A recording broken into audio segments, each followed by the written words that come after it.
So just the layout is that the due date was November 8th, and my birthday is November 9th.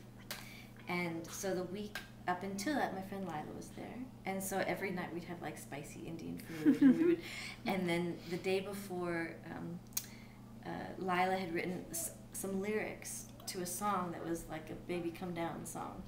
And that night, the night before her due date, we all got together and got guitars out, and Will was on the drums and our friend was on the bass, and me and Lila were singing. We played all these different songs that were my songs and her songs, and then she's like, I have this song, and it's kind of like a chant, like a ritual song, and I'd like to have us play it. And so we made up this awesome song that I should actually play for you guys. And it was all about, hey baby, baby, hey baby, baby, and we were just like, going crazy, stomping around, singing this song about, get your tushy out here, we really want to meet you, right, and like, and just jumping around, dancing. Oh, she's dancing. Yeah, she's dancing. And I'm convinced that that was the thing that got her to calm down. Apparently, it just woke her up. Totally. She's remembering it. Totally. So, I think she's really hot. So, the next day, me and Lila were hanging out at the house, and Will was up getting his mom in Carlsbad. And suddenly, I was on the couch, and I stood up, and suddenly my underwear was like covered with water, right? And I was like, wow. Did I just pee myself? Like, I wasn't laughing, nothing stressful happened, and I was like, and Lila, of course, has not had a child, and Will has not had a child, so the three of us were kind of in the state of like, we've got no idea what's about to happen, right? But you knew your water broke. You're like, okay. I didn't really, like, it was kind of like, I didn't want to become like a hysteric of like, I think my water broke. No, now my water really broke, right? Yeah. So I just called Will. I was like, he's like, he called me, and I'm sitting on the toilet as water's coming down, and he's like asking me this big scientific question. I had this idea for a scientific experiment. He goes, what do you think? I said, I think my water broke. And he's like, what do you mean by that? And so got clear. What do you mean by that? Got clear. He's like, go do some cat-cows, and if there's more water coming out, your water broke, and we need to work on this. So, there was water coming out more, and we realized, okay, probably. But at the same, and I was groupie strep, which is this new thing. I don't know groupie strep is this bacteria that if you have it in your anus or anywhere in that realm, they are very cautious about giving you antibiotics right during that birth process, because if the groupie strep can get on her, apparently it can give her some horrible disease that eats her skin alive or something awful like that. Yeah, so, and I know not all midwives actually give you antibiotics. Some midwives just clean you really well, and then there's not a problem. But anyway, so since I was doing it at UCSD Birth Center, I had to get in early, like right when the water broke. So I called, we took a little walk, and I was like, well, I don't really want to go in right now because my labor hadn't started at all. And so cute. And so then I called a friend of mine who had also been groupie strep, and she goes, you got to go in now, because if you don't go in and get the antibiotics early enough, they'll take the baby away and they'll give her antibiotics. And I was like, okay, I don't want any of that to happen. So we took a walk, and then I called the midwife, and she said, come in. I said, well, can I take a shower? She goes, yeah, sure, take a shower. So went in, and still nothing. And then they said, the old rule for groupie strep is you have, from the minute your water breaks, you have 24 hours to get into active labor. And they just changed the rule to 12 hours. Okay. Yeah, so that was suddenly like very disturbing that, I wasn't in labor at all, but the moment I got there, they're like, from 2 p.m., they said, when did your water break? I said, 2 p.m. They go, okay, so until 2 a.m., you have to be in active labor by 2 a.m. And I was like, I think it was 3 p.m. And they said, well, you said 2 p.m. I'm like, I think it was 3, right? Just give me some time. Yeah, and so then eventually the labor started happening. It was just really low grade, right in the bottom of the of my lower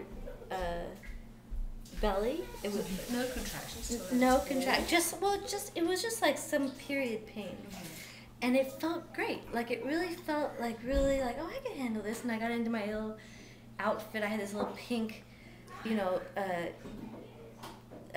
nightgown. It was like short and booby and cute. And I had like, my hair was looking nice, and put a little lipstick on, and put on some dance music. And for 5 hours, from like 5 till 9, just danced. In the birth center? In the birth center. Yeah, they gave us our own room.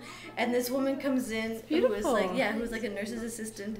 And she's like, who's that giving birth here? I go, me. She goes, sexy mama.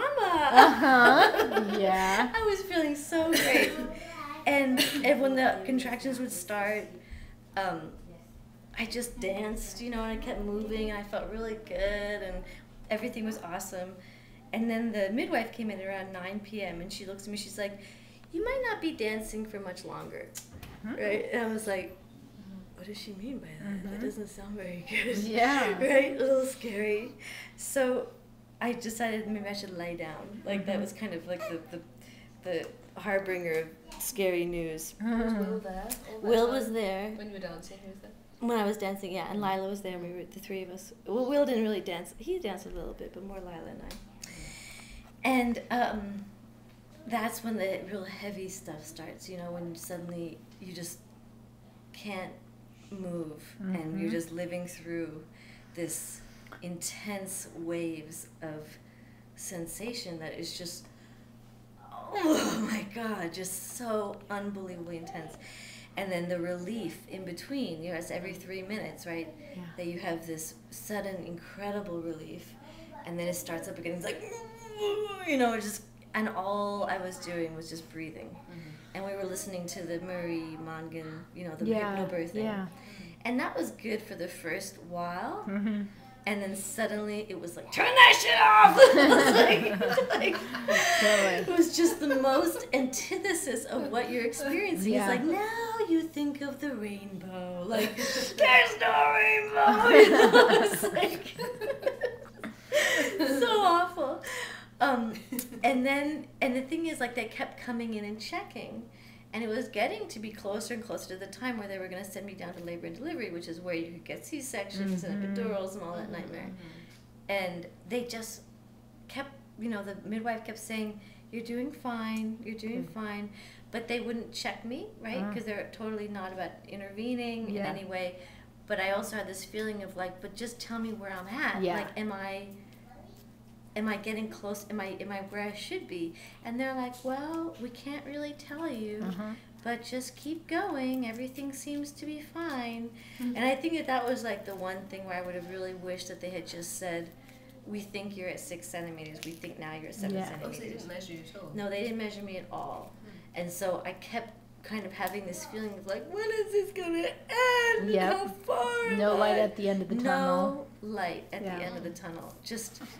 That was really the hardest part, was feeling like the three of us were on this ship, that we had no sense of where we were going, we had no sense of when we'd get there, and I was just at the helm doing this intense breathing, you know, and they were kind of just watching me, and the only thing I could ask was that Will just told me over and over and over again about that I was on the beach.